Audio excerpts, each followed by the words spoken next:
ये भी जेवीसी का एग्जिट पोल कह रहा है। तो तमिलनाडु में सरकार बदल रही है, केरल में सरकार बदल रही है, पश्चिम बंगाल में सरकार बदल सकती है, लेकिन असम में और पुडुचेरी में सरकार जो है वो बनी रहेगी।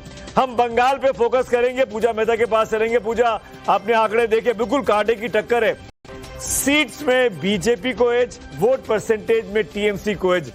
मामला बीजेपी के, क्योंकि अंत में तो सीटें ही देखी जाती है, वोट नहीं देखे जाते हैं। मामला बीजेपी के फेवर में अपना।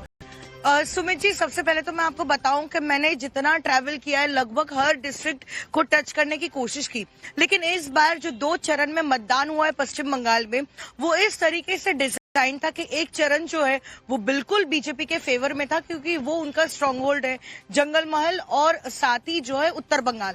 वहीं दूसरी ओर दूसरे चरण में आज जहां पर मतदान हुआ है दक्षिण बंगाल, ये बिल्कुल तृणमूल कांग्रेस का स्ट्रांग होल्ड है।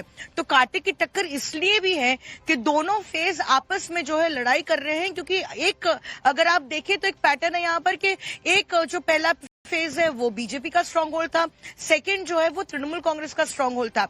लेकिन कहते हैं ना कि रिकॉर्ड हमेशा ब्रेक करने के लिए होता है, लेकिन पश्चिम बंगाल में हमेशा ऐसा रिकॉर्ड रहा है कि किसी भी पार्टी की जीत हो उसे हमेशा लैंडस्लाइड विक्ट्री दी जाती है, वो पार्टी स्वीप करती है। पश्चिम बंगाल के इतिहास हमने कभी नहीं देखा कि कोई फ्रैक्चर्ड मैंडेट हो या हंग असेंबली हो गई हो। अगर बंगाल की जनता किसी पार्टी को जिताना चाहती है तो बिल्कुल जो है उसे लैंडस्लाइड विक्ट्री मिलती है।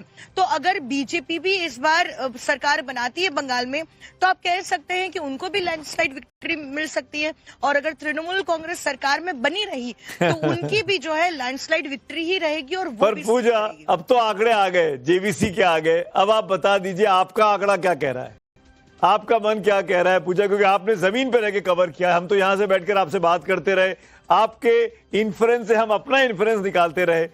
आपका आंकड़ा क्या कह रहा है, जमीन पे कितना इंपैक्ट है बीजेपी की, कितनी हवा है? क्योंकि एंटी इनकम्बेंसी बहुत कहा गया। क्या बीजेपी की सरकार 150 प्लस बीजेपी आ रही है? आपका आंकड़ा आपका ईमानदारी से।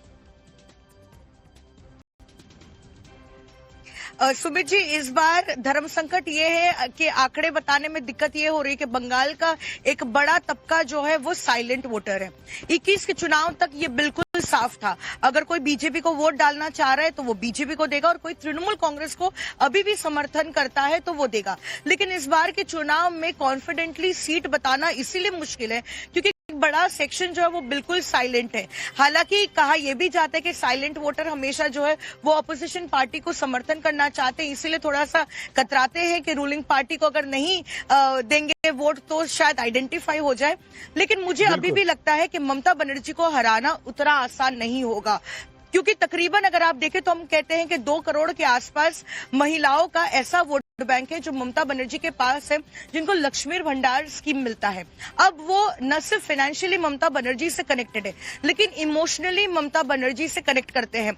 अक्सर हम ये नंबर गेम में भूल जाते हैं कि ममता बनर्जी जैसी मास लीडर है, उन्होंने 34 साल की लड़ाई की है, दिल जीता है लोगों का, और बंगाल के लोगों ने उनका संघर्ष देखा है। 7 टाइम MP रही है, 3 बार की मुख्यमंत्री, 2 बार यूनियन मिनिस्टर भी रही है।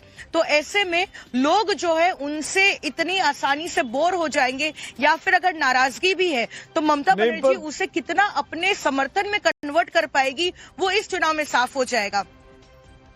बिल्कुल, और आसान नहीं है ममता बनर्जी को इस तरीके से हरा देना। जैसा कि पूजा बोल रही है, उनकी जो स्कीम्स थी वो महिलाओं के बीच में बहुत लोकप्रिय रही। हम अपने मेहमानों के पास भी चलेंगे, आपको तमाम आंकड़े भी दिखाएंगे, और ओवरऑल का जो आंकड़ा है एक बार फिर तमाम दर्शकों के लिए मैं बता दूं कि जेवीसी का एग्जिट पोल जो बोल रहा है उसमें बीजेपी 159 सीटें, टीएमसी के खाते में 131 से 152 सीटें आ सकती हैं, कांग्रेस के खाते में 2 सीट आ सकती है, सीपीएम के खाते में 0 से 1 सीट तक आ सकती है। यानी कांग्रेस और सीपीएम अपना आंकड़ा इस बार बढ़ा पाएंगे, 0 से आगे जा पाएंगे। अगर मैं 2021 के जो वोट शेयर था उसके साथ तुलना करूं, कंपैरिजन करें, तब क्या हो रहा है। 2021 में टीएमसी को 48% वोट मिला था, इस बार उसको नुकसान हो रहा है, 43 से 45% वोट मिल सकता है, यानी करीब करीब 3 से 5% का नुकसान टीएमसी को है। बीजेपी को बात करूं तो उनको करीब करीब 38% वोट मिला था, इस बार उनका वोट परसेंटेज 4 से 6% बढ़ रहा है। 42.6 से 44.9 के ब्रैकेट पे जा रहा है, जो लगभग 7 से 7% के आसपास हो रहा है।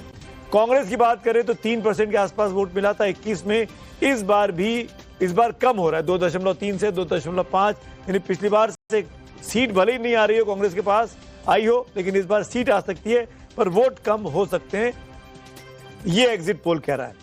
हमारे साथ खास मेहमान जुड़े हुए हैं, मैं परिचय करा दूं, वरिष्ठ पत्रकार शेखर अय्यर जी मेरे साथ जुड़ गए हैं। शेखर साहब, स्वागत है आपका बहुत बहुत। प्रेम कुमार जी हमारे साथ हैं, जगदीश शर्मा जी मेरे साथ हैं राजनीतिक विश्लेषक के तौर पर और कांग्रेस पार्टी के नेता के तौर पर, और अमित कुमार मेरे साथ ही जुड़े हैं। अमित के पास चलेंगे सबसे पहले। अमित, जेबीसी का एग्जिट पोल कह रहा है कि भाई बीजेपी का अंग बंग और कलिंग तीनों होने वाला है, जो मोदी जी ने कल कहा था।